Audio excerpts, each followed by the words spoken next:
Hello and welcome to Geno IES. Today in this discussion, we will be discussing the 27th and 28th September 2024. The newspaper corresponding to these two dates will be discussed in this session. आज का जो newspaper discussion होने वाला है ये बहुत ही ज़्यादा important है आपके लिए, क्योंकि टॉपिक्स ही कुछ ऐसे हैं जो एकदम करंट टॉपिक्स हैं, लाइक आज की डेट के टॉपिक्स है वो। आज की डेट के टॉपिक्स का मतलब ये है कि जो न्यूज़ आप डिस्कस करने वाले हो, ये न्यूज़ ऐसी है जो आपके आगे चलने वाली न्यूज़ है। ये ऐसा नहीं है कि आज तक आई हुई है, आज के बाद आगे चलने वाली न्यूज़ है। ठीक है, तो ये न्यूज़ आर्टिकल्स कुछ ऐसे हैं जो अभी हमारे पास आगे 15-20 दिन तक चलने वाले हैं। कैसे, वो मैं आपको आगे न्यूज़पेपर में समझाता जाऊंगा। आपके लिए बहुत ही अच्छी न्यूज़ ये है कि मंडे से, लाइक कल संडे है, परसों मंडे से इस न्यूज़पेपर का जो एनालिसिस है वो सुबह 10 बजे हुआ करेगा। और आप जितने भी स्टूडेंट्स ने हमें अप्रोच किया है, मैं उन सबको थैंक यू बोलना चाहता हूँ। सब लोग ने ये सजेशन दिया कि सर प्लीज़ सुबह लेके आ जाइए, सुबह लेके आ जाइए। हमारे पास टाइम बचता है सुबह में कि हम इसमें नोट्स बना लें और अच्छे से अपना दिन का शुरुआत करें न्यूज़पेपर के साथ। तो इसीलिए मैं बोल रहा हूँ, आपके लिए ये बेस्ट न्यूज़ इसलिए है क्योंकि हम चल ही रहे हैं स्टूडेंट के कंसर्न्स को लेके। हम कुछ ऐसा काम नहीं कर रहे हैं कि यहाँ पे आके कुछ बेच रहे हैं। हमें जैसा लग रहा है स्टूडेंट्स की नीड है, उसी हिसाब से हम भी जीनो आईएएस पे चल रहे हैं। एकमात्र उद्देश्य है अजीत तिवारी सर का, दैट स्टूडेंट कम्युनिटी के लिए जितना भी हो सके उनके एग्जाम को अच्छा बनाने के लिए हम करेंगे। So let's begin with the discussion. आज के हमारे न्यूज आर्टिकल्स यहाँ पे आपके सामने हैं। There are 10 news articles. First there is a case study about human sacrifice, और ये भी जानेंगे कि ह्यूमन सैक्रिफाइस एक सुपरस्टिशन है और इस सुपरस्टिशन को खत्म करने के लिए हमारे पास क्या क्या उपाय हो सकते हैं।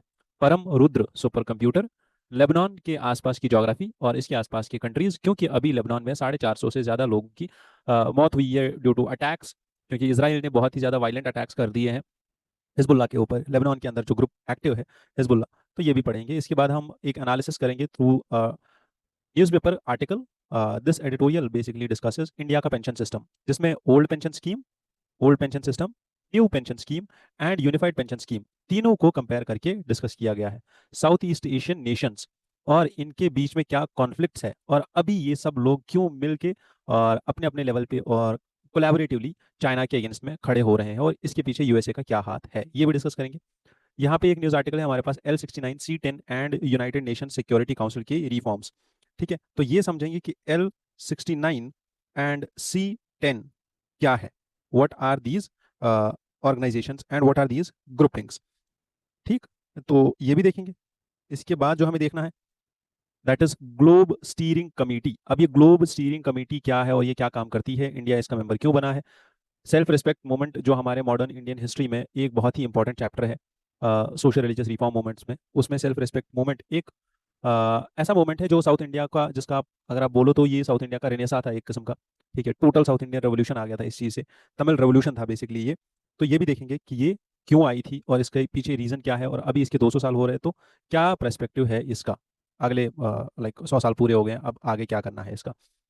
Russia and Asia's Asian Jio politics, Russia Asia में अब कनेक्शंस अपने वापस रिवाइव क्यों कर रहा है, रशिया पहले यूरोप पे क्यों डिपेंडेंट था और अब एशिया पे क्यों डिपेंडेंट हो रहा है, इसके बारे में चर्चा करेंगे। और लास्ट में हमें ये देखना है कि अरुणाचल प्रदेश में कुछ ऐसे पीक्स थे, अरुणाचल के हिमालयाज में कुछ ऐसे पीक्स हैं जिनका नाम अभी चेंज किया है इंडियन गवर्नमेंट ने, और उसी पे चाइना ने जताई है नाराजगी। अब हम ये देखेंगे कि बेसिकली रीजन क्या है, इंडिया ऐसा क्यों कर रहा है और चाइना को ये बुरा क्यों लग रहा है। तो चलिए शुरू करते हैं आज का पहला article, which is about a case study. Second class का एक स्टूडेंट जिसकी हत्या कर दी गई, कहाँ पे, यूपी में। यूपी में इसकी हत्या कहाँ करी गई, एक स्कूल के अंदर। ठीक है, जिसका नाम है डीएल पब्लिक स्कूल। ठीक है, जिसके कोई ओनर है। बस इतना याद रखना है कि एक छोटा बच्चा जो कक्षा 2 में पढ़ रहा था, उसकी हत्या कर दी गई। क्यों कर दी गई हत्या, ताकि स्कूल की प्रॉस्पेरिटी हो। स्कूल में कुछ तांत्रिक रिचुअल्स किए गए, ठीक है, ताकि स्कूल की प्रॉस्पेरिटी हो। अब आप समझो इस चीज को, ये एक ह्यूमन सैक्रिफाइस है जो कि टोटली क्राइम और मर्डर है अंडर सेक्शन आईपीसी के सेक्शन 302 के अंदर, दिस इज अ मर्डर। ठीक है, स्कूल का जो ओनर है इज बिलीव दैट तांत्रिक रिचुअल्स करने से वहां सब ठीक हो जाएगा। ठीक है, स्कूल जो है अच्छा हो जाएगा। क्यों कहते हैं, स्कूल के ऊपर लोन चल रहा था और फाइनेंशियल प्रेशर था, स्टूडेंट नहीं आ रहे थे स्कूल में पढ़ने, इसीलिए उन्होंने ऐसा काम किया। ठीक है, और ब्लैक मैजिक का यहाँ पे सहारा लिया, और जहाँ पे पुलिस को ये बॉडी मिली थी इस बच्चे की, वहाँ पे पूजा और बाकी सब सामान जो है वो मिल गया, पूजा वूजा करने का सामान, तांत्रिक रिचुअल्स का जो सामान होता है वो मिल गया हमें। अब हमें ये केस स्टडी कहाँ काम आएगी, पहला प्रॉबिटी इन गवर्नेंस, ठीक है, दूसरा एथिक्स, ठीक है, that how you need to eradicate all the social evils from society. और सबसे इंपॉर्टेंट चीज सोशल जस्टिस, ठीक है, और उसके बाद सोसाइटी। ठीक, ये इन पेपर्स का कोर पार्ट है, क्योंकि ऐसी केस स्टडीज और ऐसे एग्जाम्पल्स हमें देना जरूरी है जब आप बात करते हो साइंटिफिक टेम्पर की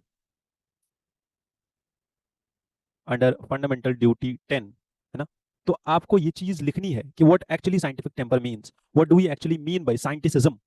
ठीक है, साइंटिफिक ह्यूमनिज्म जो जवाहरलाल नेहरू जी का कॉन्सेप्ट है, ठीक है, scientific humanism, when he talks about his kind of socialism, when he talks about his kind of social democracy, he talks about scientific humanism। ठीक है, तो साइंटिफिक ह्यूमनिज्म बेसिकली किस चीज की बात कर रहा है, इसी चीज की बात कर रहा है कि ये सब चीजें जो है हमें खत्म करनी है। अब ये तो हमें समझ में आ गया। इसके बाद हमें क्या समझना है, इसके बाद अगर कोई चीज समझनी है वो ये है कि इंडिया में एंटी सुपरस्टिशन एक्ट की बहुत ही ज्यादा जरूरत है। लास्ट वीक भी हमने देखा केरला में ऐसे ही एक औरत की हत्या कर दी गई। वहीं पे हमने अरुणाचल और असम में भी देखा एक और औरत की हत्या कर दी गई, किसके ऊपर, विच क्राफ्ट के ऊपर, विच हंटिंग जिसको हम बोलते हैं, नॉर्थ ईस्ट में बहुत ज्यादा होता है विच हंटिंग। ठीक है, साउथ इंडिया में विच हंटिंग बहुत ज्यादा होता है। इसीलिए हमारे यहाँ सबसे ज्यादा जो जरूरत है वो किस चीज की है, एंटी सुपरस्टिशन एक्ट की। क्यों जरूरत है, क्योंकि जितनी भी ये सुपरस्टिशियस चीजें हैं they violate article 14, article 21 of our Indian Constitution.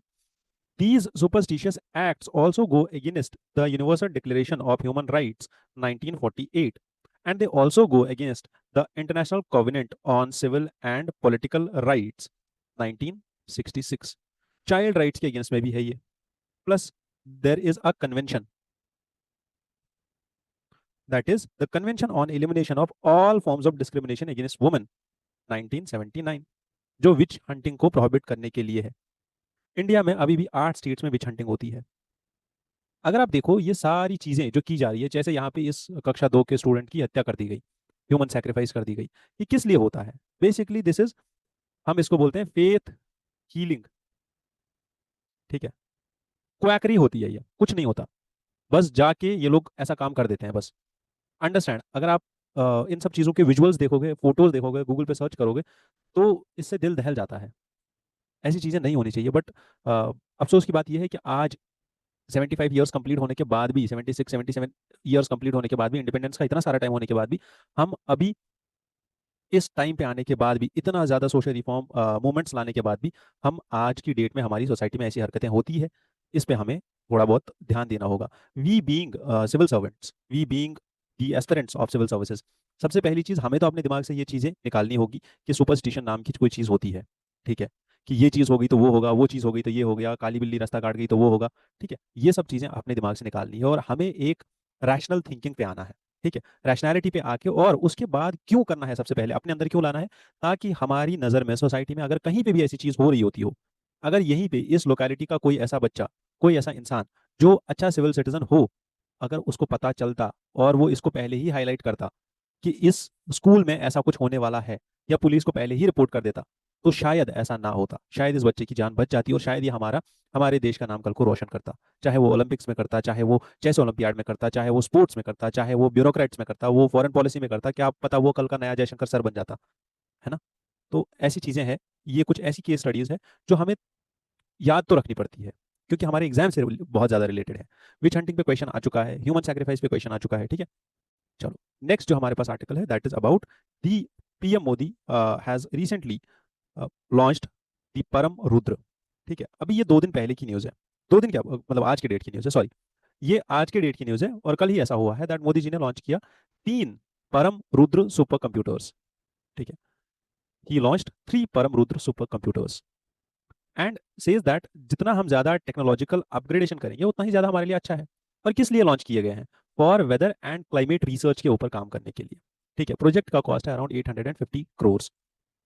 India का सुपर कंप्यूटर रेवोल्यूशन स्टार्ट हो गया कब से, सबसे पहली चीज इंडिया का जो मेन फोकस है that is about indigenous development. और उसके बाद जितनी भी हमारे पास लोकेशंस है, ये 3 लोकेशंस पुणे, दिल्ली एंड कोलकाता, यहाँ पे इन 3 परम रुद्र सुपर कंप्यूटर्स को इंस्टॉल किया जाएगा। याद रखना है कहाँ कहाँ पे इंस्टॉल किया जाएगा, पुणे, दिल्ली एंड कोलकाता। ठीक, इसके बाद what will they focus on, they will focus on physics, cosmology, earth sciences and some more. Further the institutional usage like GMRT, IUAC and SN Bose centre इसका यूज करेंगे। ठीक है, GMRT is giant metre radio telescope. ये कहाँ पे है हमारा, ये पुणे में है। ठीक है, पुणे में हमारे पास एक टेलीस्कोप लोकेटेड है जिसका नाम है GMRT, giant metre radio telescope. This will utilise the data. ये जो जीएमआरटी हमारा टेलीस्कोप है जितना भी डेटा कैप्चर कर रहा है, वो डेटा जो पुणे बेस्ड सुपर कंप्यूटर है परम रुद्र, वो सुपर कंप्यूटर उस डेटा को एनालाइज करेगा। पहली चीज। दूसरा, दिल्ली में हमारे पास we have university inter university accelerator centre. ठीक है, ये दिल्ली में है हमारा आईयूएसी। ये क्या काम करेगा, ये जितना भी डेटा हमारे पास है, कौन सा data, material science and atomic physics, material science और एटॉमिक फिजिक्स और कॉस्मोलॉजी, ये जो डेटा है हमारे पास, ये यूज करेगा Delhi based computer super computer that is परम रुद्र। इसके बाद जो कोलकाता में कंप्यूटर है, वो होगा कहाँ पे install, S N Bose centre में। ये जो S N Bose centre Kolkata में है, ये क्या काम करेगा, ये किस पे काम करेगा, it will work on physics, cosmology and earth sciences. ठीक है, ये तीन जगह पे तीन काम करेंगे, कौन, ये परम रुद्र सुपर कंप्यूटर्स। ठीक है, दिस परम Rudra super computer is a part of what, it is a part of national super computing mission. ये याद रखना है, ये हमारे पास होलिस्टिक चीज है, नेशनल सुपर कंप्यूटिंग मिशन। इसी मिशन के अंदर ये तीन सुपर कंप्यूटर्स हमारे पास है।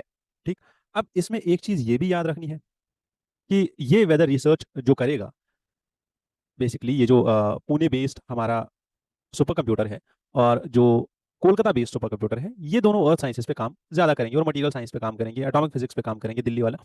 The point is they will help us in some other things also, like पहली चीज weather focused system. Second, there is naming of Arka and Arunika systems, जो यहाँ पे काम करेंगे मेनली इस सुपर कंप्यूटर के जो कंपोनेंट्स है जो वेदर बेस्ड है। तो अर्का एंड अरुणिका काम याद रखना है हमें, ये दो नाम। ये किस लिए है, these are components of this super computer for what, for weather research. ठीक, what will they do, they will help us in prediction of cyclones, storms and heat waves. ठीक है, ये चीज याद रखनी है, अर्का एंड अरुणिका। ठीक है, what is Arka and what is Arunika, ये आपसे पूछा जा सकता है simply. National super computing mission जो इंडिया का है, this mission is basically to develop a network of advanced computing systems in India. तो जितने भी हमारा इंडिजीनियस सुपर कंप्यूटिंग सिस्टम है सोशो इकोनॉमिक डेवलपमेंट के लिए जितना भी जरूरत है, वो डेवलप करना है हमारे साथ, हमें यहाँ इंडिया में। ठीक है, तो इसको कर कौन रहा है, एक मेटी कर रहा है और दूसरा department of science and technology. MeitY is ministry of electronics technology, ministry of electronics information and technology. ठीक, प्लस इसके साथ है department of science and technology. यहाँ पे जो हमारा मेन इंप्लीमेंटिंग एजेंसी है जो इन परम रुद्र सुपर कंप्यूटर्स को इंस्टॉल करेगी और बाकी सारे इसका सपोर्ट सिस्टम देखेगी, that will be IISc, Indian Institute of Science Bengaluru and C DAC. ठीक है, जो पुणे का है। परम सीरीज ये डेवलप करी जा रही है और इंस्टॉल की जा रही है पूरे नेशन में। अभी हमारे पास 3 आए हैं, इसके बाद और भी आने वाले हैं।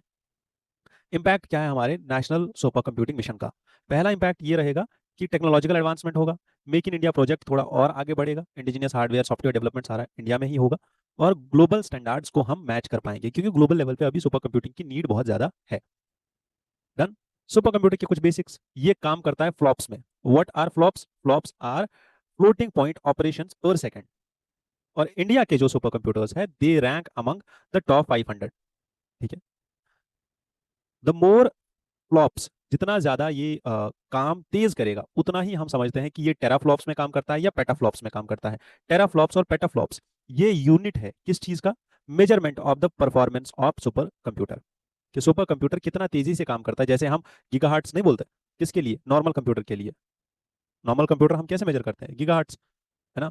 और हम बोलते हैं इसका क्वाड ग्रुप प्रोसेसर है, इसका i3 वाला प्रोसेसर है, इसका i7 वाला प्रोसेसर है, इसका क्वाड प्रोसेसर है। ठीक है, इसका ऑक्टा प्रोसेसर है, 8 कोर वाला प्रोसेसर है। वैसे ही सुपर कंप्यूटर को इसकी स्पीड को मेजर करने के लिए हम जो यूनिट यूज करते हैं उसको बोलते हैं teraflops and petaflops. Done. Applications हर जगह है सुपर कंप्यूटर की, आप weather space, artificial intelligence, health care, हर जगह जहां पे भी आप इसको ले जाओ, हर जगह इसको इसकी एप्लीकेशन है हमारे पास। ठीक है, हेल्थ केयर में ये काम आता है, बेटर डायग्नोसिस के काम आता है और आपके लिए एक लार्ज स्केल डेटा को एनालाइज करके वहां से मिनी स्कूल, ठीक है, जिसको हम MIS रिपोर्ट्स बोलते हैं, वो निकाल सकता है। ठीक है। और ग्लोबल सुपर कंप्यूटर की अगर बात की जाए तो USA के पास जो सुपर कंप्यूटर है उसका नाम है फ्रंटियर। ठीक। It is working in 1+ exaflops. Fugaku Japan के पास है, इट वर्क्स इन 442 पेटाफ्लॉप्स। वहीं पे परम रुद्र जो इंडिया का है, it works in multiple petaflops. ठीक है। तो इतने सुपर कंप्यूटर्स हमारे पास है। और आगे ये भी हो सकता है कि ग्लोबल सुपर कंप्यूटर्स का एक नेटवर्क भी बन जाए। ठीक है, जिससे फिर क्वांटम कंप्यूटिंग ईजी हो जाएगी। है। चलो वो अलग बात है, उसको अलग डिस्कस करेंगे कभी टाइम मिला अगर पूरा डिस्कस करने का क्वांटम और सुपर कंप्यूटिंग को साथ में, तब अलग बात करेंगे। ठीक है। चलो नेक्स्ट एडिटोरियल जो है, नेक्स्ट जो न्यूज़ आर्टिकल है हमारे पास, this is about Lebanon. Lebanon में बेसिकली हमारी गवर्नमेंट ने, अभी हमारी जो एम्बेसी है उन्होंने एक नोटिस निकाला था, उन्होंने एक एडवाइजरी जारी की थी कि जितने भी लेबनान में इंडियंस हैं वो लेबनान से चले जाए। ठीक है, क्योंकि लेबनान में काफ़ी ज़्यादा क्राइसिस हो रहा है। 400, 450, 500 लोगों से ऊपर ऊपर यहाँ पे मौतें हो गई है। ठीक है, इसीलिए इंडियन गवर्नमेंट ने ऐसा स्टेप लिया। हमें जो याद रखना है, हमेशा वेस्ट एशिया को लेके एक ही चीज़ याद रखनी है, वहाँ का मैप। ठीक है, वहाँ के मैप में कितनी ऐसी प्लेसेस है जो हम याद रख सकते हैं। लेबनान जो जगह है, लेबनान यहाँ पे एक कंट्री है, इसकी कैपिटल बीरत है। लेबनान का सदर्न बॉर्डर ये इसराइल के साथ शेयर करता है, लेबनान का वेस्टर्न बॉर्डर, ईस्टर्न बॉर्डर ये सीरिया के साथ शेयर करता है। ठीक है, हर साइड से इसके दो ही कंट्रीज हैं, one Syria another Israel. West side से ये मेडिटेरेनियन सी के साथ कनेक्टेड है, पूरा इसका कोस्ट। कोस्टल सिटी है बीरत। ठीक है, Bairat is a coastal city. और ऊपर से नीचे तक अगर इसकी आप सिटीज देखो तो सबसे ऊपर यहाँ पे त्रिपोली आती है, जो बहुत ही ज्यादा न्यूज में होती है। वहीं पे अगर आपको कोई दूसरी न्यूज में दूसरी सिटी याद रखनी है तो बेरत याद रखनी है, और लास्ट की सिटी यहाँ पे नकोवा जो आप याद रख सकते हो। बस ये तीन चीजें याद रखनी है कि इसकी बॉर्डरिंग स्टेट कौन सी है, मेडिटेरेनियन सी के साथ ये बॉर्डर शेयर करता है या नहीं, और मेडिटेरेनियन सी के कोस्ट पे, है ना, लेबनान के कोस्ट पे एक सिटी है बेरत जो लेबनान की कैपिटल है। ठीक, ये चीजें याद रखनी है। डन। चलिए, वेस्ट एशिया का मैप आपको थोड़ा सा और देखना होगा कि लेबनान के नॉर्थ में पड़ता है टर्की, है ना, बॉर्डर शेयर नहीं करता है बट नॉर्थ में पड़ता है टर्की। लेबनान के साउथ में पड़ता है इसराइल जो बॉर्डर शेयर करता है, जॉर्डन पड़ता है जो बॉर्डर शेयर नहीं करता है। ठीक, सीरिया इसको पूरा एनगल्फ करता है नॉर्थ से और नॉर्थ ईस्ट रीजन से। इराक इससे बहुत दूर है, और बाकी सारी कंट्रीज भी इससे बहुत दूर है। सऊदी अरेबिया के साथ ये बॉर्डर शेयर नहीं करता है, रेड सी के साथ इसका कोई कनेक्शन नहीं है।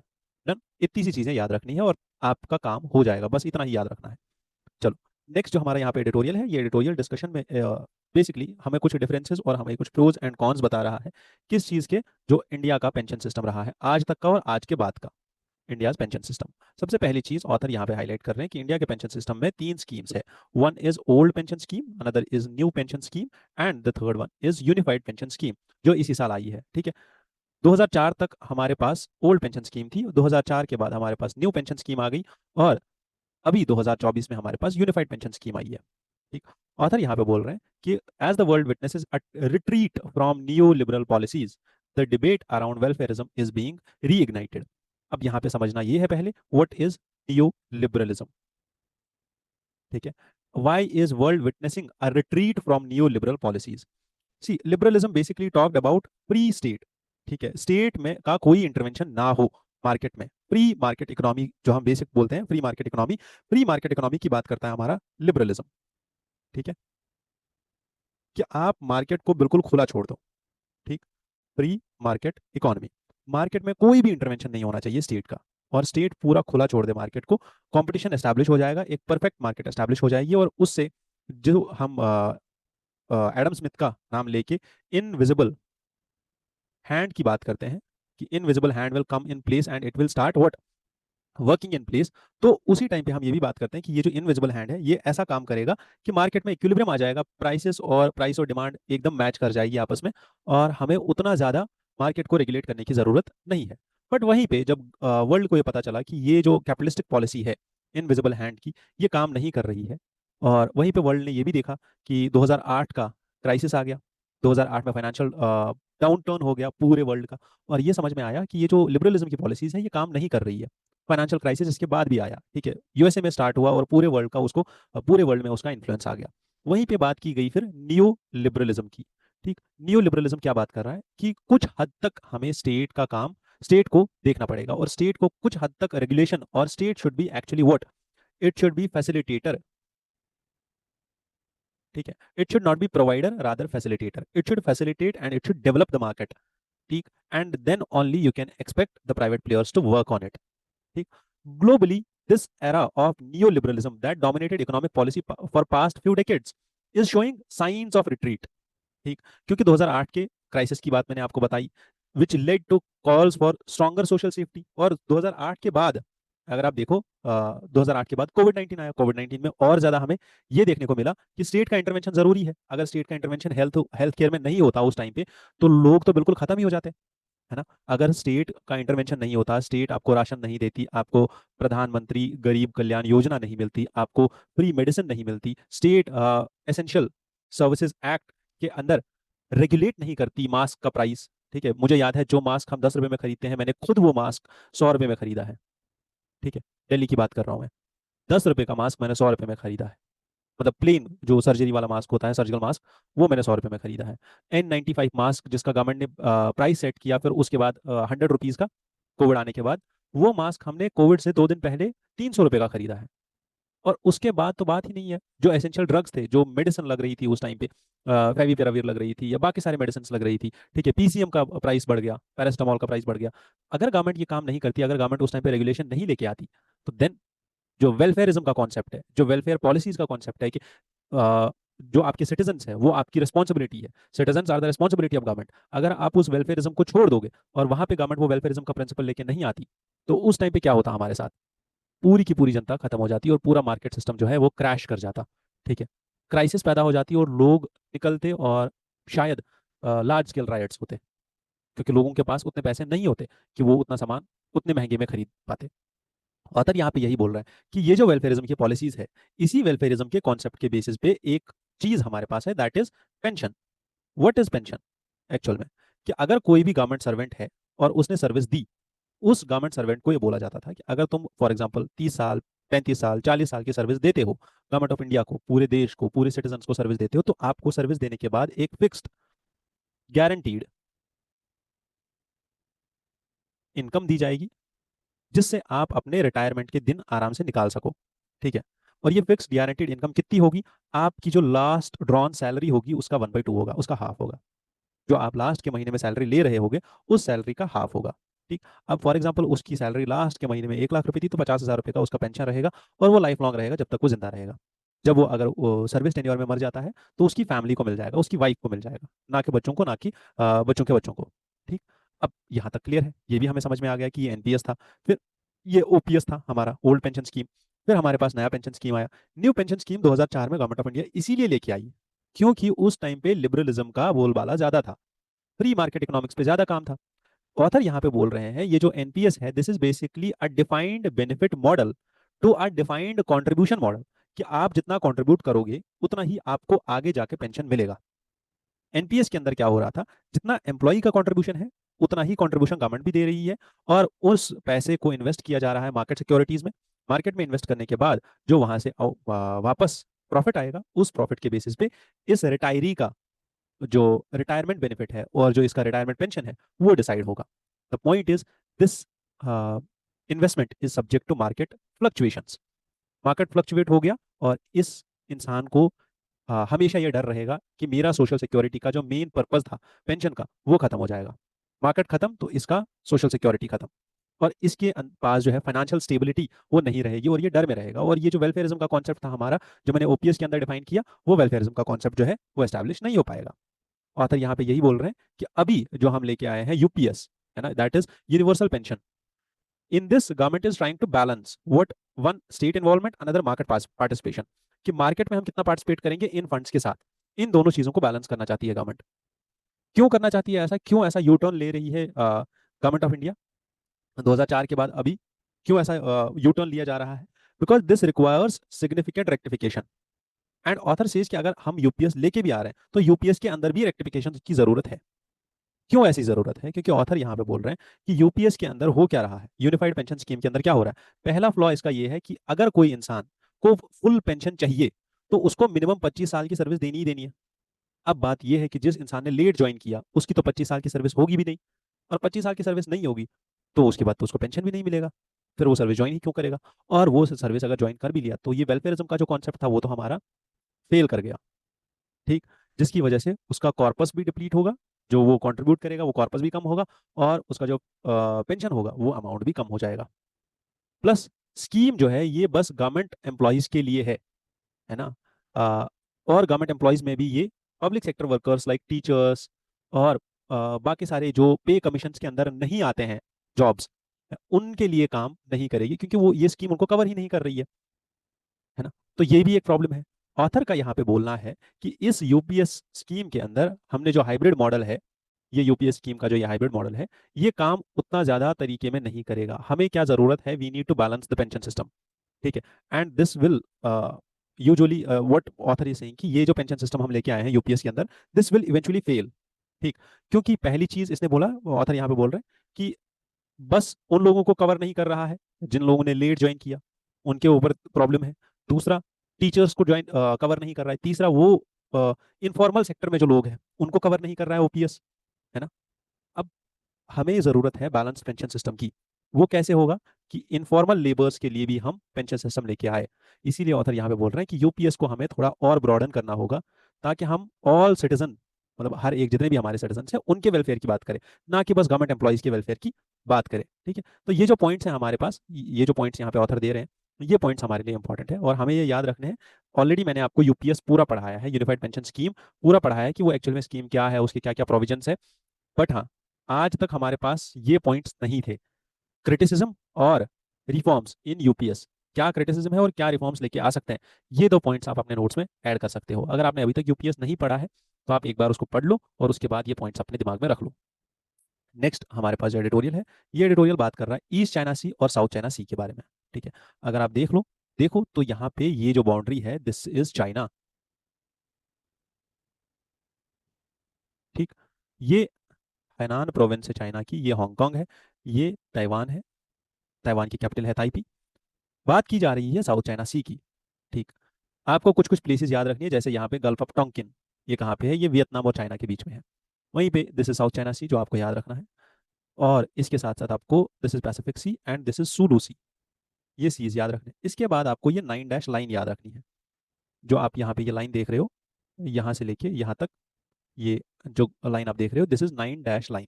अब ये 9 डैश लाइन का कॉन्सेप्ट क्या है, ये कॉन्सेप्ट ऐसा है, चाइना बोल रहा है कि इस 9 डैश लाइन के अंदर जितने भी आइलैंड्स आ रहे हैं, वो आइलैंड्स चाइना की टेरिटोरियल वाटर्स में है, लाइक वो चाइना के ईईजेड में आते हैं, एक्सक्लूसिव इकोनॉमिक जोन, और वो चाइना की टेरिटरी है, ठीक है। लाइक यहाँ पे पैरासल आइलैंड्स का मतलब ये है, ये आइलैंड्स बिलोंग करते हैं चाइना को, ये चाइना की टेरिटरी है। इसका मतलब क्या है, इन आइलैंड्स के अराउंड जितना भी मैरीटाइम जोन है, जिसको हम एक्सक्लूसिव इकोनॉमिक जोन बोलते हैं 200 नॉटिकल माइल्स का, वो किसका है, वो चाइना का है। वहीं पे चाइना क्लेम करता है स्पार्टले आइलैंड्स को, वहीं पे चाइना क्लेम करता है बाकी सारे कार्बोलो शोल आइलैंड को। हमें समझना ये है कि चाइना की क्लेम कहाँ कहाँ पे है। पहली क्लेम है सेनकाकू आइलैंड पे, जो डिस्प्यूटेड है जापान के साथ। सेनकाकू आइलैंड इधर ताइवान के ऊपर है, ठीक। Next is South China sea. South China sea में China is asserting itself to control and construct all the military posts. Strategic importance इसकी ये है कि ये जो एरिया पूरा है 9 डैश लाइन का, या जो ये जितने भी आइलैंड्स हैं, इन आइलैंड्स के इर्द गिर्द जितना भी एरिया है, ये एरिया बहुत ही ज़्यादा इंपॉर्टेंट है, क्योंकि यहाँ पे ऑयल रिजर्व्स, अंडर सी केबल्स बहुत सारी बिछी हुई है, जो इन कंट्रीज को आपस में इंटरनेट को कनेक्ट करती है, बाकी सारी चीज़ों को कनेक्ट करती है, ठीक, सर्विसेज को कनेक्ट करती है, कम्युनिकेशन को कनेक्ट करती है। यहाँ तक तो हमें समझ में आ गया कि ये इंपॉर्टेंस है और चाइना यहाँ पे क्या कर रहा है, ठीक। नेक्स्ट इज चाइना के एक्शंस। पहला काम इसने ईस्ट चाइना सी में जो सेनकाकू आइलैंड है ना, यहाँ पे एक्सपोर्ट बैन के ऊपर क्लैशेस स्टार्ट हो गए हैं अभी रिसेंटली। साउथ चाइना सी में एक एरिया है जिसको हम ग्रे जोन बोलते हैं, और जो चाइना है, it is using grey zone tactics here. Grey zone tactics का मतलब क्या है, water cannons and military lasers are being used, ठीक। किसमें, इस रीजन में पर्टिकुलरली। यहाँ पे the recent focus has been on second Thomas and Thomas shoal and Sabina shoal islands, जो मैंने आपको यहाँ पे दिखा दिए, these are Scarborough shoal islands, ये यहाँ पे, ठीक। और यहाँ पे चाइना जो है मेनली फोकस कर रहा है अभी इस पे अपना हक जताने की, अपनी टेरिटरी इसको बताने की। बट प्रॉब्लम यहाँ पे ये हो रही है कि यूएसए यहाँ पे इंटरवीन कर रहा है अब। और यूएसए क्या कर रहा है, यूएसए इन कंट्रीज के साथ डिफेंस ट्रीटी साइन कर रहा है, जैसे फिलीपींस के साथ कर ली, मलेशिया के साथ कर ली, वियतनाम के साथ कर ली। और उससे क्या हो रहा है, यूएसए यहाँ पे इंटरवीन करेगा, वो इन कंट्रीज को एम्पावर करेगा। जितनी भी ये कंट्रीज एम्पावर होंगी, जितना भी इनके पास डिफेंस कैपेबिलिटीज बढ़ती चली जाएंगी, उतना ही ये चाइना को यहाँ पे वापस काउंटर अटैक करेंगे। और ऑस्ट्रेलिया भी यहाँ पे इंक्रीज मिलिट्री कोऑपरेशन कर रहा है, इन कंट्रीज के साथ, जितनी ज़्यादा यहाँ पे मिलिट्री एक्सरसाइजेस करी जाएंगी ऑस्ट्रेलिया, इंडिया और यूएसए के द्वारा, उतना ही चाइना का इन्फ्लुएंस कम होता जाएगा। रीजनल कंट्रीज की अगर आप बात करो तो जापान का टारगेट है डबल करना अपना डिफेंस एक्सपेंडिचर। फिलीपींस भी खरीद रहा है, ब्रह्मोस मिसाइल खरीद रहा है हमसे, ठीक है। रशिया से इंपोर्ट ले रहा है, यूएसए से इंपोर्ट्स ले रहा है, defence imports. Diplomatic tactics, there is battle for narrative control, कि इस एरिया में किसका नैरेटिव चलेगा, वेदर द यूएस नैरेटिव और the Chinese narrative. Chinese narrative is that these territories are ours, ठीक। और यूएसए का नैरेटिव ये है कि यहाँ पे डेमोक्रेटिक प्रिंसिपल्स लागू होने चाहिए, free and open Indo Pacific region होना चाहिए, है ना। Maritime law and order establish होना चाहिए। स्ट्रेंथनिंग allies like यूएसए का कोऑपरेशन और ट्राइलेटरल टाइज यहाँ पे बढ़नी चाहिए। This is what USA wants in this region. Future में what we can see is कि यूएसए और ज्यादा अलाइन होता चला जाए और चाइना का डोमिनेंस यहाँ पे बढ़ता चला जाए, because China is having the largest navy of the world, है ना। तो वो भी एक प्रॉब्लम है। दूसरा जो यहाँ पे प्रॉब्लम है that is the ongoing uncertainties, कि यूएसए में अभी इलेक्शंस होने वाले हैं, क्या पता इलेक्शंस के बाद यूएसए में क्या हो, है ना। तो वो भी चीज देखनी है कि इलेक्शंस के बाद यूएसए में क्या होगा और यूएसए की फॉरेन पॉलिसी कितनी चेंज होगी इलेक्शंस के बाद, ठीक है। तो ये सब चीजें आगे देखेंगे क्या होने वाला है। इसके बाद जो यहाँ पे डिस्कशन है दैट इज अबाउट 4 और 5 of the main, I guess I will discuss the important ones only. यहाँ पे 3-4 ऑर्गेनाइजेशन है जिसकी बात की जा रही है। सबसे पहली है united nations, second is G4, third is united nation security council, fourth is L69 group, fifth is C10 grouping of nations, ठीक। और बात की जा रही है common African position CAP, Ezulwini consensus and Sirte declaration की। ये सब चीजें हम डिस्कस करने वाले हैं इसी एक वीडियो में कि ये एक्चुअल में है क्या। United Nations we all know that this is the like the central pillar of international governance if you can say. तो यहीं से इंटरनेशनल गवर्नेंस स्टार्ट होती है, यहीं पे हर एक चीज है जो सेंटर पॉइंट है। But United Nations has been under criticism from last 10 years, क्योंकि अगर आप देखो तो 2008 की क्राइसिस के बाद से लेके आज तक कितनी क्राइसिस हुई है। रशिया ने क्रीमिया पे हमला कर दिया, एक्वायर कर लिया, उसके बाद कोविड-19 आ गया, उसके बाद अगर आप देखो रशिया और यूक्रेन का कॉन्फ्लिक्ट आ गया, उसके बाद अगर आप देखो चाइना और इंडिया का कॉन्फ्लिक्ट आ गया, ठीक। और इसके साथ साथ और भी कितने सारे कॉन्फ्लिक्ट्स हैं, अफगानिस्तान का तालिबान का रिसर्जेंस हो गया, ठीक है, तालिबान का रिसर्जेंस हो गया, ग्लोबल टेररिज्म बढ़ गया। तो यहीं पे यूनाइटेड नेशंस की एग्जिस्टेंस पे क्वेश्चन आता है। और यूनाइटेड नेशंस के अंदर जो main organisation that is United Nations Security Council, this too comes in conflict कि यूएनएससी के अंदर जो मोनोपोली P5 की है, those 5 powers which have veto power, those 5 countries which have veto power, ये जो 5 कंट्रीज है जिनमें हमारा सबसे mainly 5 members like United Kingdom, China, France, Russia and USA, ये जो 5 मेंबर्स हैं जिनकी मोनोपोली है यहाँ पे यूनाइटेड नेशन सिक्योरिटी काउंसिल में, ये वीटो पावर के थ्रू इसके सारे डिसीजंस को ओवरटेक कर लेते हैं। तो what we need is at the world level at today is urgent reforms of these two bodies. और ये अभी अभी जब 2 दिन या 4 दिन पहले हमने एक डिस्कशन किया था, यूएनएससी में रिफॉर्म्स आ रहे हैं। और कौन लेके आ रहा है, अभी हमारे पास हुई थी future summit, UN future summit. और ये फ्यूचर समिट में जो डिक्लेरेशन आया, उस डिक्लेरेशन में बहुत बड़ा डिक्लेरेशन है, उस डिक्लेरेशन में एक पॉइंट ये भी है विच रिकॉग्नाइजेस दैट यूनाइटेड नेशंस और यूएनएससी के रिफॉर्म्स जरूरी है, यूएन के बाकी सारी बॉडीज के भी रिफॉर्म जरूरी है। वहीं पे अगर आप देखो तो L69 और C10 कुछ ऐसे ग्रुप्स हैं जो प्लूरिलेटरल ग्रुपिंग है, like L69 is a plurilateral grouping, C10 is a grouping of African nations, G4, G4 जहां पे India, Brazil, Germany and Japan 4 ऐसे मेंबर्स है which seek what they want permanent membership of United Nations Security Council। ये लोग भी चाहते हैं कि हमें भी मेंबरशिप दो, किसकी, यूएनएससी की, ताकि हम भी वहां के P5 बन जाए, P5 में अब इसको P9 कर दो। क्यों करना है, क्योंकि हमारा भी से हम भी वर्ल्ड में रह रहे हैं, हमारी भी बहुत बड़ी इकोनॉमी है, हमारा भी बहुत बड़ा पॉपुलेशन है, डेमोग्राफिक्स है हमारे पास इतनी बड़ी, और हमारा से नहीं है किसी इंटरनेशनल ऑर्गेनाइजेशन में। तो इसका मतलब ये है कि आप पूरे वर्ल्ड में से आधे वर्ल्ड को छोड़ ही रहे हो, आप अकेले आधे वर्ल्ड का डिसीजन ले रहे हो, तो हम आपके डिसीजन को क्यों माने।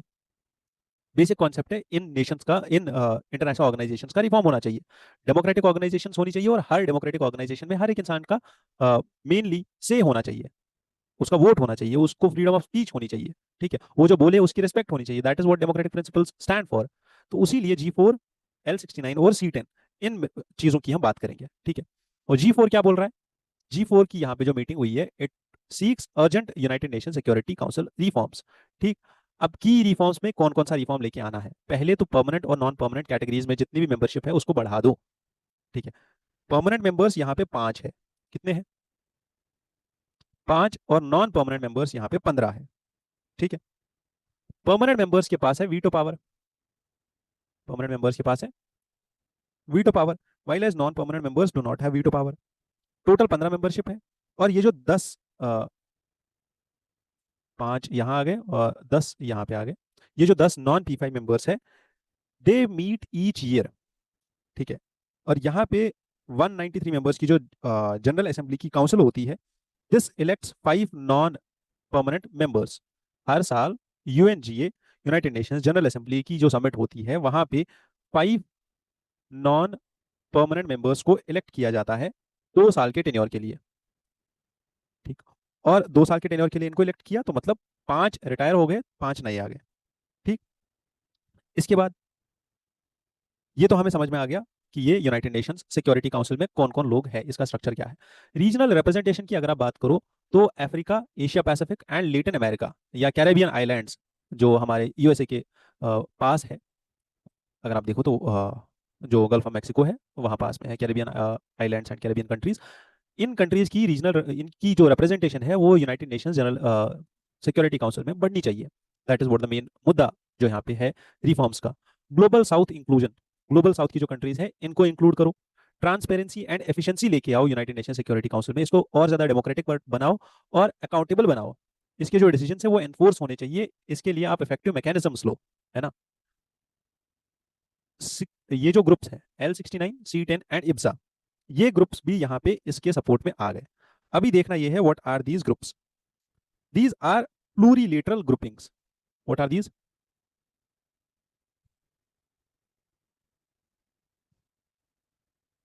जिसमें बहुत सारी कंट्रीज साथ में है और ये लोग एक ग्रुप बना रहे हैं। ठीक है, समझ में आ गया।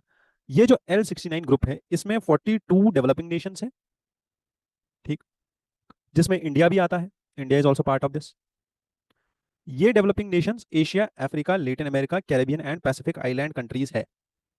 42 कंट्रीज है। इनका डिमांड क्या है? Demand is representation in UNSC. यहाँ पे एक नॉमेनक्लेचर और एक डॉक्यूमेंट ये लोग लेके आए हैं जिसका नाम है L.69। ठीक, this document was tabled in 2007 and this document initiated that intergovernmental negotiations होनी चाहिए for what? For the reforms of United nation security council. समझ में आ गया। L69 एक ग्रुप है कंट्रीज का जिसमें 42 डेवलपिंग नेशंस है, जिसमें इंडिया भी एक मेंबर है, और यही लोग लेके आए थे इंटर गवर्नमेंटल नेगोशिएशंस के लिए रिफॉर्म्स, और एक डॉक्यूमेंट लेके आए थे जिसका नाम था L.69। This document talked about कि गवर्नमेंट्स जो है वो आपस में बात करें और लार्जर स्केल में जो इंटरनेशनल लेवल पे ऑर्गेनाइजेशन है जैसे particularly United nation security council, यहाँ के जो है मेनली क्या किया जाए, यहाँ पे रिफॉर्म्स लेके आया जाए। Next is C10 group. C10 group कहाँ का है? अफ्रीका का। ठीक, ये जो C10 ग्रुप है, this has basically a common position with respect to African Union on security council reforms. इन लोगों ने एक काम किया, इन लोगों ने साइन किया जिसको बोलते हैं इजुलविनी कॉन्सेंसस।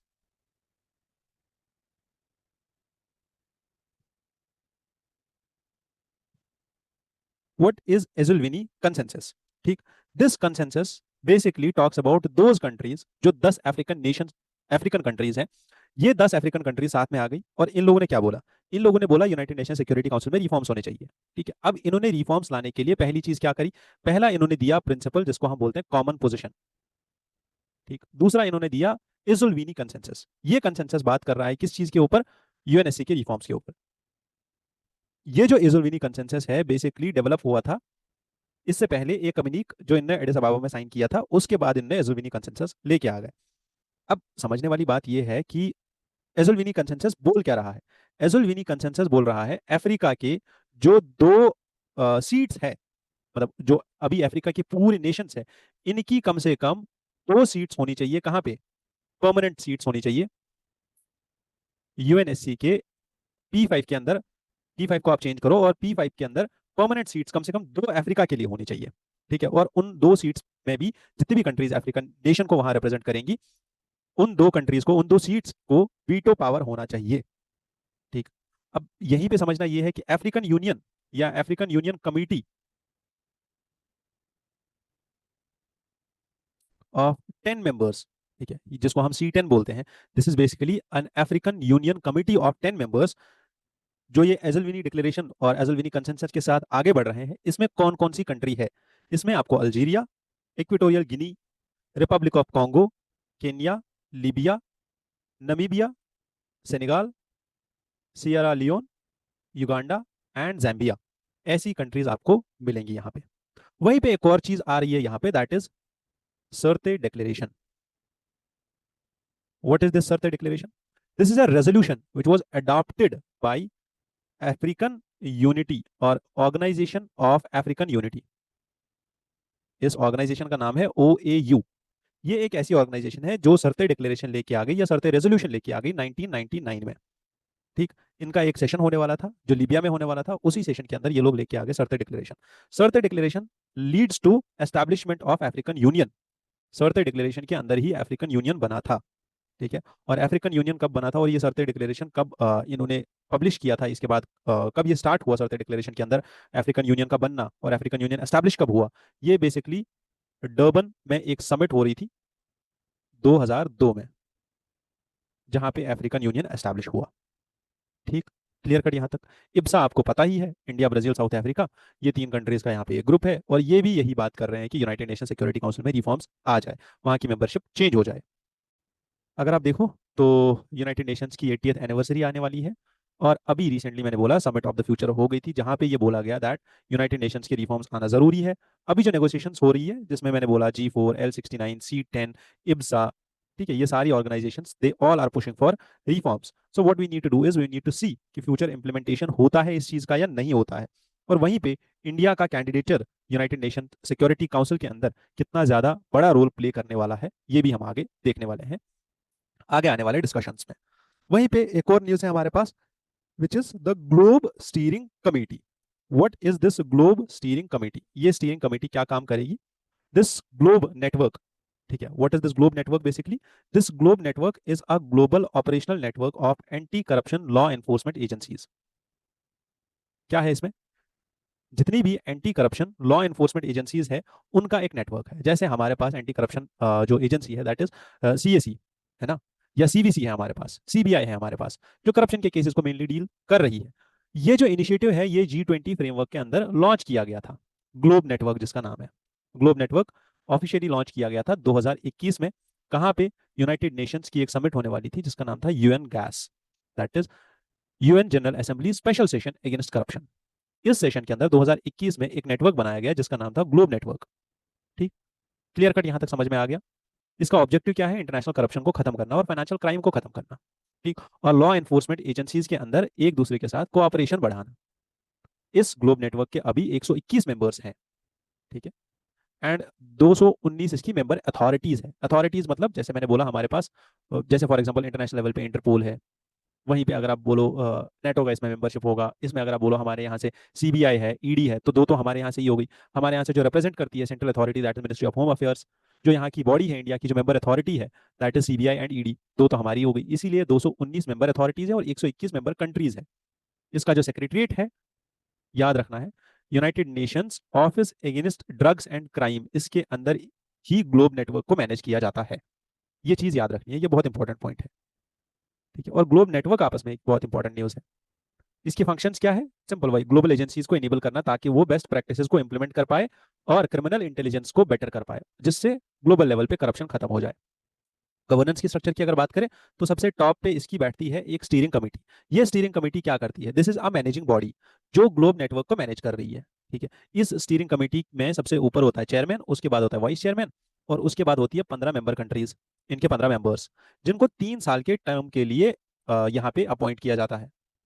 समझ में आ गई बात? यही चीज है ग्लोब प्लेनरी। ग्लोब प्लेनरी मतलब इनकी जो मीटिंग होती है, ये लोग इन पर्सन मीट करते हैं वंस इन अ ईयर। ठीक। This governance structure is supported by a permanent UN secretariat. ठीक। क्लियर कट यहां तक हमें समझ में आ गया कि इसका स्ट्रक्चर क्या है। अब ये जो स्टीयरिंग कमेटी है, इसी में इंडिया को इलेक्ट कर दिया गया है, was elected to the 15 member globe steering committee. कौन सी? ये जो मैंने बोला 15 कंट्रीज की मेंबर कमेटी होती है। During the plenary session held in Beijing, जो अभी रिसेंटली बीजिंग में हो रहा था, यहीं पे इंडिया को भी मेंबरशिप मिली है। As a member of steering committee India will play crucial role in shaping global agenda against corruption. Prelims के जितने भी पॉइंट्स हैं मैंने आपको यहाँ पे बोल दिया, ये बहुत इंपॉर्टेंट है। और इसी चीज को आप हाईलाइट करोगे, इस न्यूज को हाईलाइट करोगे अपने मेंस के आंसर में, ताकि आप ये आर्ग्यूमेंट दे पाओ कि इंडिया एंटी करप्शन कितना आगे बढ़ चुका है एंटी करप्शन मेजर्स में। ठीक, क्लियर कट, समझ में आ गई बात, न्यूज याद रह गई, चलो आगे। नेक्स्ट जो यहाँ पे बात की जा रही है वो बात की जा रही है सेल्फ रेस्पेक्ट मूवमेंट की।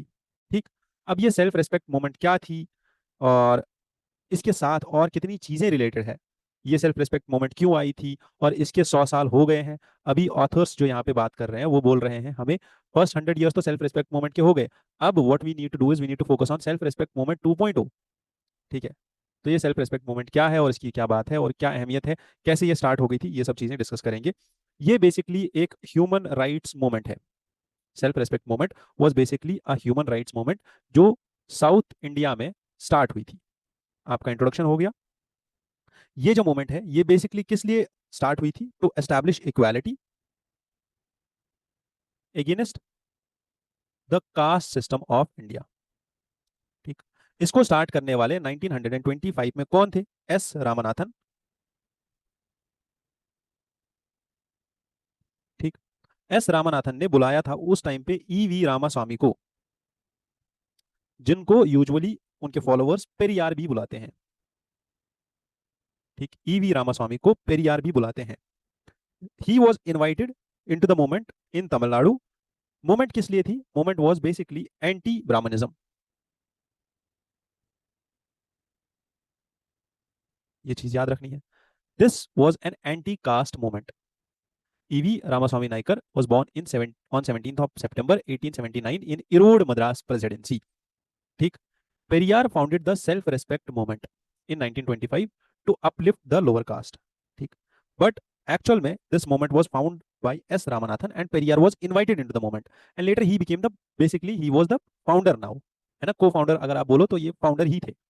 अगर आपको यूपीएससी में पूछा जाए क्वेश्चन तो पेरियार वाज द फाउंडर। ठीक, next, the movement was extremely influential in Tamil Nadu. और बेसिकली इसका मेन एम क्या था इस मूवमेंट का, अगर आप पेरियार की बात करो, ही वाज एन एस्थेटिक था खुद ही, और संस्कृत स्क्रिप्चर्स पढ़ता था। 1920s में ये कांग्रेस का एक मेंबर बन गए। ठीक है, इंडियन नेशनल कांग्रेस के मेंबर बन गए, और 1925 में इन्होंने कांग्रेस छोड़ दिया, इंडियन नेशनल कांग्रेस इन्होंने छोड़ दी। एंड वो अब क्या बोले उस टाइम पे, बोले कि this organisation is serving the interest of Brahmins, इसीलिए इन्होंने कांग्रेस छोड़ दी। अब ये आ गए किस चीज पे, सोशल रिफॉर्म्स लेके आने के लिए, सोशल रिफॉर्म्स लाने के लिए ये स्टैंड हो गए। इन्होंने स्टैंड लिया और इन्होंने बोला, सबसे पहले he criticise the Hindu scriptures, और इन्होंने मनुस्मृति को भी क्रिटिसाइज किया, भगवत गीता को भी क्रिटिसाइज किया, रामायण को क्रिटिसाइज किया। And he is considered to establish the authority of Brahmins over lower caste. And इसने बोला कि ये जितनी भी ये बुक्स है ये लोअर कास्ट के ऊपर अथॉरिटी जमाने के लिए बनाई गई है। Periyar was basically against child marriage and he encouraged intercaste marriages and participated in intercaste dining. कूड़ी अरासू इनकी एक जर्नल थी, और पुराची विदुथलाई इनकी एक मैगजीन थी। ये दोनों चीजें आपको, ये दोनों नाम आपको याद रखने हैं। ठीक है, पुरातची और विदुथलाई, ये इनकी मैगजीन थी और इनका जो ये काम था ये आपको याद रखना है।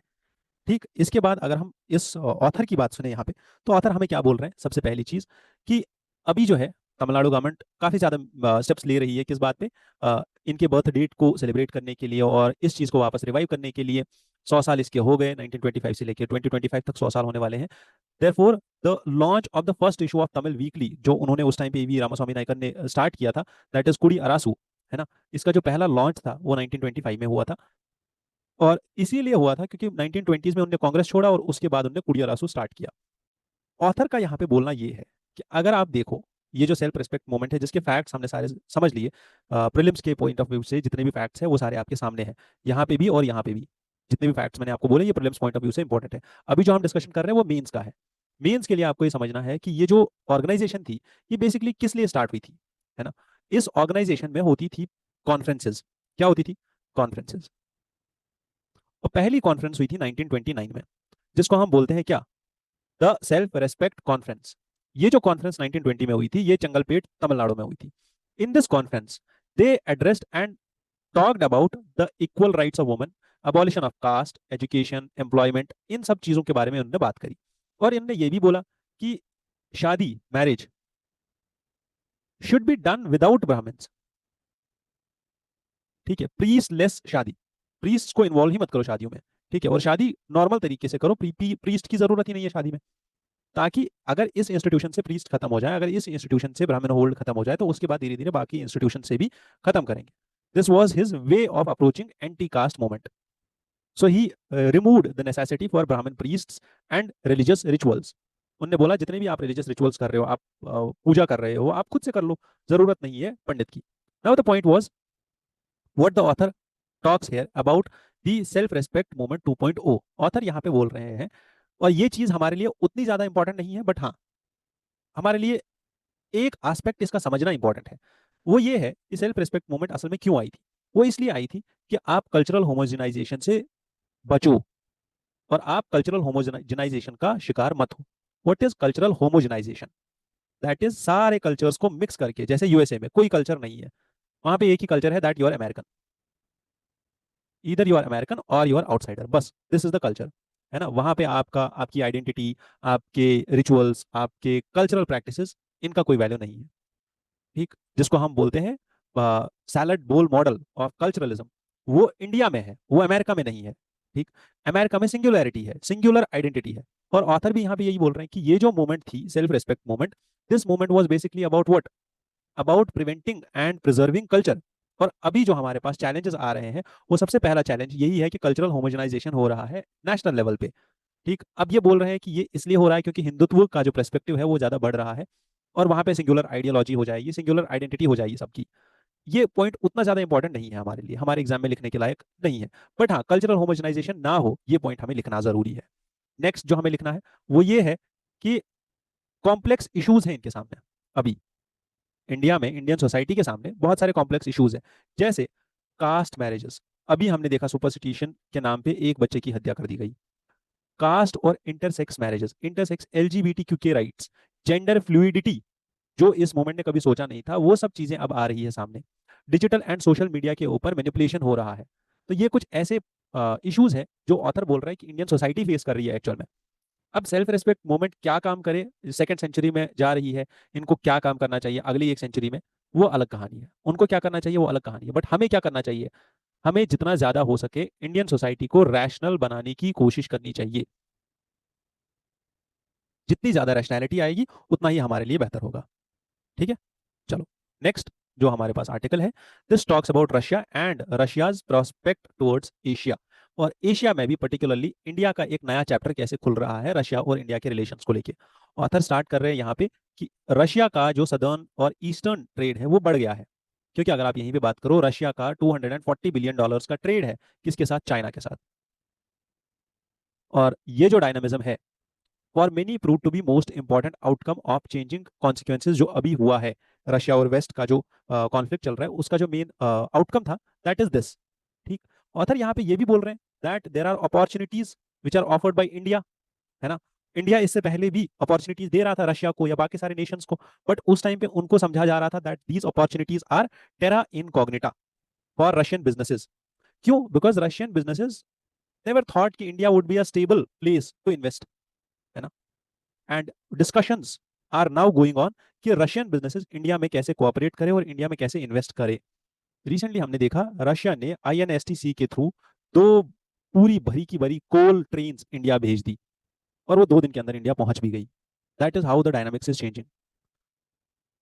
ग्लोबल वार्मिंग की वजह से जो नॉर्थ सी का रूट है, वो रूट खुल रहा है पूरे का पूरा। है ना, रशिया का डोमिनेंस बढ़ रहा है। वहीं पे अगर आप बात करो तो जो ये फैक्टर्स की बात यहाँ पे ऑथर कर रहे हैं, ऑथर से सबसे पहली चीज, इंडिया का पोजीशन बहुत ही क्रिटिकल है कि इंडिया किसी भी ग्लोबल कॉन्फ्लिक्ट में डायरेक्ट पार्ट नहीं बन रहा है। इंडिया का नॉन इन्वॉल्वमेंट है यूरोपियन कॉन्फ्लिक्ट को लेके। है ना, वो इंडिया को एक स्टेबल प्लेस बनाता है इन्वेस्टमेंट के लिए। ठीक है, और India is not willing to make any type of political commitments to anyone. India का जो मेन स्टैंड है वो प्रैग्मेटिक है। वहीं पे एक केस आता है import of fertilizer, sunflower oil from Russia, तो इंडिया ये सब कर रहा है for decreasing its food inflation. वहीं पे अगर आप बात करो तो Russia is India's fourth largest trading partner currently.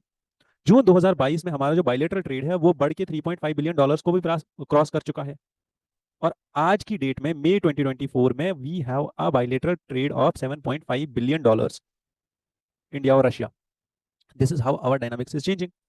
और recently prime minister Modi ji और पुतिन हैव मेट, और उन्होंने ये टारगेट सेट किया कि हमारा 2030 तक 100 बिलियन डॉलर्स का ट्रेड हो जाना चाहिए। Our target is 100 billion dollars का bilateral trade by 2030। This is the target of Russia India relations now, trade relations. But author यहाँ पे बोल रहे हैं कि कुछ हर्डल्स आ रही है। पहला हर्डल क्या है कि रशिया प्रमोट कर रहा है अपना डोमेस्टिक इंडस्ट्री को, है ना, इंडस्ट्रियल प्रोडक्शन, और वो चाहता है कि टेक्नोलॉजिकल नेशनलिज्म आ जाए रशिया में। वहीं पे इंडिया काम कर रहा है मेक इन इंडिया प्रोजेक्ट पे।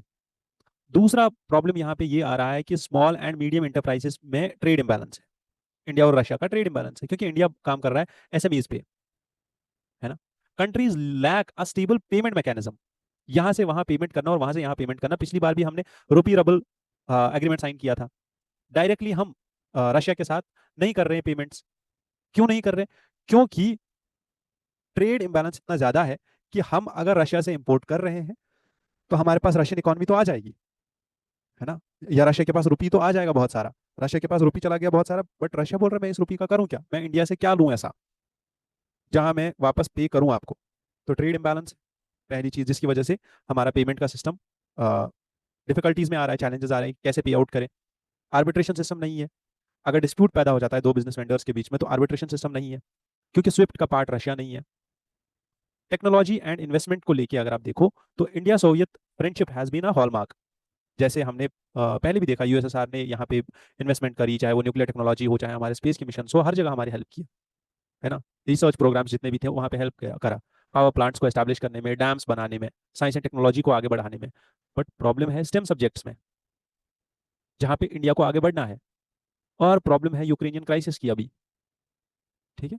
और यूक्रेनियन क्राइसिस में अगर इंडिया का रोल अच्छा हो जाता है, जहाँ पे इंडिया को अभी प्रेशर फेस करना पड़ रहा है आउटसाइड का भी और रशिया का भी, कि एक साइड से हम रशिया से इतना ज़्यादा बेनिफिट उठा रहे हैं और दूसरे साइड से हम बाकी सारे नेशंस के क्रिटिसिज्म के अंदर भी आ रहे हैं, तो यहाँ पे इंडिया को थोड़ा बहुत देखना पड़ेगा कि कैसे आगे बढ़ जाए, ठीक है, और कैसे एक मीडिएटर के रूप में सामने आए।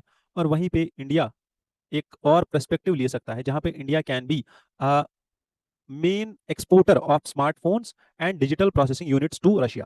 और अगर इंडिया ऐसा करता है तो शायद हमारा एक्सपोर्ट बढ़ जाएगा रशिया को लेके, और शायद हमारा जो ट्रेड इंबैलेंस है वो थोड़ा कम हो जाए, ठीक है। ये दो सोल्यूशंस हैं और इनको लेके हम इस डिस्कशन को क्लोज करेंगे।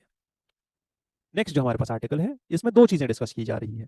वन इज अरुणाचल के हिमालयाज और दूसरे हैं दलाई लामा। सिक्स्थ दलाई लामा जिनका नाम है सैंगयांग ग्योत्सु, और इसी नाम पे इंडिया ने अरुणाचल प्रदेश में एक माउंटेन का नाम रख दिया। बेसिकली इंडिया में वी हैव माउंटेनियरिंग इंस्टीट्यूट जिसका नाम है national institute of monitoring and adventure sports, NIMAS, ठीक है। यहाँ की एक टीम चली गई और उन्होंने अरुणाचल प्रदेश में एक पीक के ऊपर चढ़ गए। Once they reach the summit they named this peak after the sixth Dalai Lama. और चाइना ने बोला नहीं ये नहीं करना चाहिए था, क्योंकि दलाई लामा जो सिक्स्थ है वो कंट्रोवर्सी में है चाइना को लेकर, ठीक है। क्यों? क्योंकि वो चाइना से निकल के इंडिया आ गए थे और वो यहाँ धर्मशाला में बैठे हुए हैं, क्योंकि चाइना उनको रिकॉग्नाइज नहीं करते हैं as the spiritual leader of Tibet. वहाँ की डिमांड ये है, दलाई लामा की डिमांड ये है कि तिब्बत जो है चाइना की अथॉरिटी के अंदर नहीं आना चाहिए, और इंडिया ने उनको एक्सेप्ट कर लिया और इंडिया ने उनको स्पेस दी थी, जो कि हमारी चाइना और इंडिया की रिलेशनशिप में एक बहुत ही बड़ा कॉन्ट्रोवर्शियल एक मैटर है। हमें जो याद रखना है, हमें अरुणाचल और नॉर्थ ईस्टर्न हिमालयाज याद रखने हैं। सबसे पहला हमारा यहाँ पे असम और अरुणाचल के बॉर्डर पे कौन से हिमालयाज है? दाफला, मीरी, अबोर, मिश्मी। सेम इसी सीक्वेंस ने यूपीएससी ने 2019 में क्वेश्चन पूछा था कि इनको आप अरेंज करो वेस्ट टू ईस्ट। सो आप याद रखोगे Dafla hills, Miri hills, Abor hills and Mishmi hills. Second, north to south यहाँ पे ये भी अरेंज करने को एक बार आ गया था। तो सबसे ऊपर है हमारे पास Mishmi hills, then Patkai Bum, Naga hills and Manipur hills. इसके बाद आपको मेघालय में याद रखना है Garo hills, Khasi hills and Jaintia hills. यहाँ पे जो ट्राइब्स रहती है उनके नाम पे इन हिल्स को नाम रखा गया है। क्लियर?